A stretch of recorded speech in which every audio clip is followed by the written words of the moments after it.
Praise the lord. కీర్తనలు 91వ అధ్యాయం. మహోన్నతుని చాటున నివసించువాడే, సర్వశక్తుని నీడను విశ్రమించువాడు. ఆయనే నాకు ఆశ్రయము, నా కోట, నేను నమ్ముకును నా దేవుడని నేను యెహోవాను గూర్చి చెప్పుచున్నాను. వేటకాని ఉరిలో నుండి ఆయన నిన్ను విడిపించును, నాశనకరమైన తెగులు రాకుండా నిన్ను రక్షించును. ఆయన తన రెక్కలతో నిన్ను కప్పును, ఆయన రెక్కల క్రింద నీకు ఆశ్రయం కలుగును. ఆయన సత్యము కేడమును డాలునై ఉన్నది.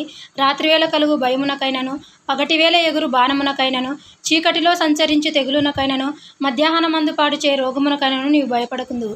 నీ ప్రక్కన 1000 మంది పడినను, నీ కుడి ప్రక్కన 10,000 మంది కూలినను అపాయం నీ యొద్దకు రాదు. నీవు కన్నులారా చూచుచుండగా భక్తిహీనులకు ప్రతికం కలుగును. యెహోవా, నీవే నా ఆశ్రయమని, నీవు మహోన్నతుడు అయిన దేవుని నీకు నివాస స్థలముగా చేసుకుని ఉన్నావు. నీకు అపాయం ఏమీ రాదు, ఏ తెగులును నీ గుడారం సమీపించదు. నీ మార్గములన్నిటిలో నిన్ను కాపాడుటకు ఆయన నిన్ను గూర్చి తన దూతలను ఆజ్ఞాపించును. నీ పాదములకు రాయి తగలకుండా వారు నిన్ను తమ చేతుల మీద ఎత్తి పట్టుకొందురు.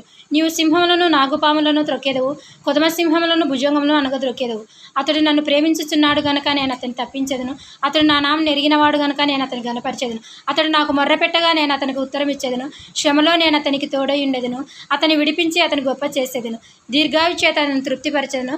నా రక్షణ అతనికి చూపించేదను. ఆమేన్. లైక్ చేయండి, సబ్స్క్రైబ్ చేయండి.